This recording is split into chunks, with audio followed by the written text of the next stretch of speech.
Kita sebagai para pengikut Kristus perlu melandaskan, meletakkan seluruh hidup, panggilan, karya pelayanan kita, keluarga-keluarga kita, pergumulan-pergumulan kita, komunitas-komunitas kita di atas Kristus sendiri. Tuhan yang memanggil kita adalah setia.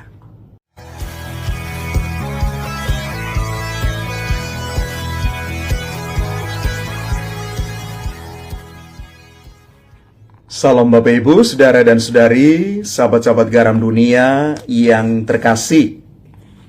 Hari ini gereja sejagat merayakan pesta Santo Benedictus Abbas.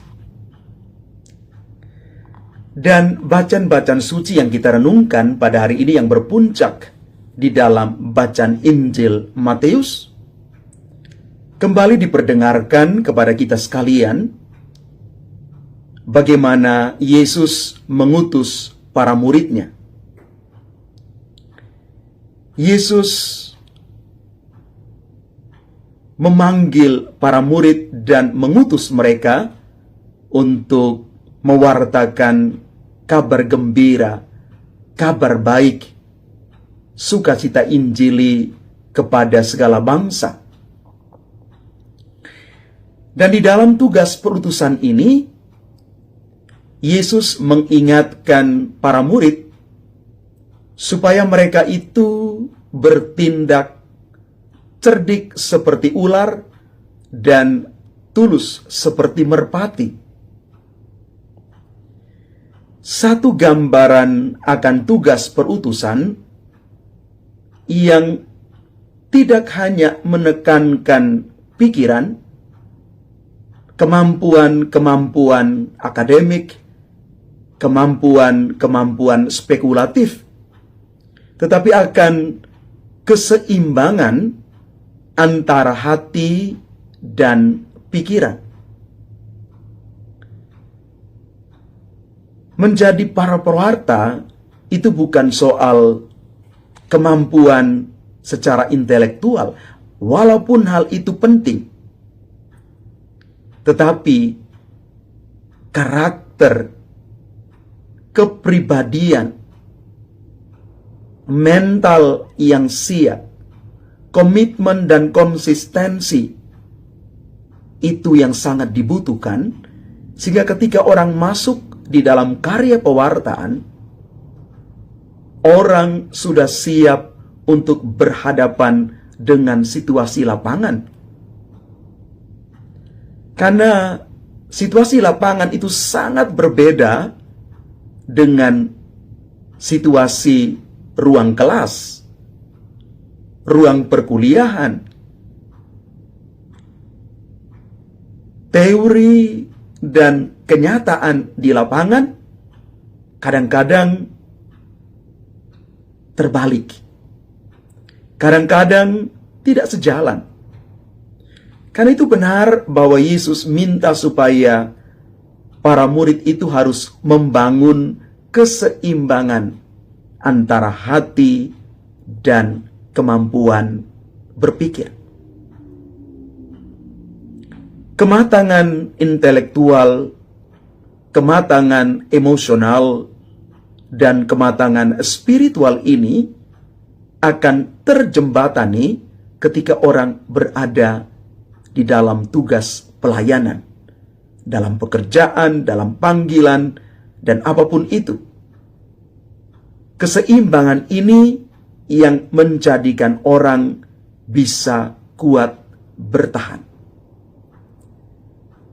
Bapak Ibu Saudara-saudari terkasih, kita pun sebagai para murid Kristus yang dipanggil untuk ambil bagian dalam karya pewartaan Kristus ini, perlu menjaga keseimbangan hati dan pikiran kita. Dan kita juga diajak untuk berani perlahan-lahan dalam proses meninggalkan zona nyaman kita. Zona nyaman yang mungkin selama ini menjadikan kita tidak berkembang, Zona nyaman yang menjadikan kita hanya berkutat sekitar diri sendiri.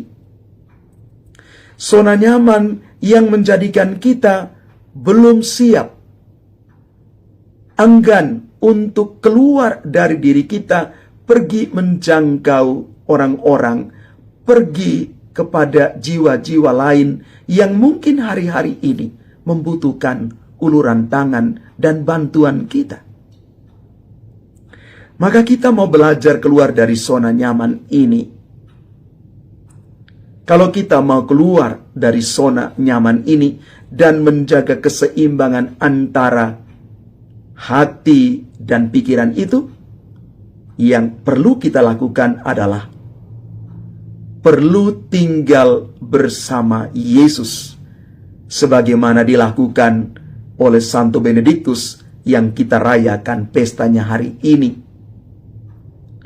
Ketika dia mengatakan, apapun yang engkau lakukan harus dilakukan dan dilandaskan di atas Kristus, karena Kristuslah yang menyempurnakan apa yang sudah, sedang, dan akan kita mulai kerjakan. Dan selanjutnya, kita mau belajar untuk terus melekat pada Yesus, dekat pada sumber yang tidak pernah kering, sumber yang selalu memberikan harapan dan kepastian, sumber yang pasti mengarahkan kita kepada kebaikan dan kebenaran, yakni Kristus sendiri. Maka mari Bapak Ibu, Saudara dan Saudari umat Tuhan terkasih, kita sebagai para pengikut Kristus perlu melandaskan, meletakkan seluruh hidup, panggilan, karya pelayanan kita, keluarga-keluarga kita, pergumulan-pergumulan kita, komunitas-komunitas kita di atas Kristus sendiri. Tuhan yang memanggil kita adalah setia. Tuhan memberkati kita sekalian. Amin.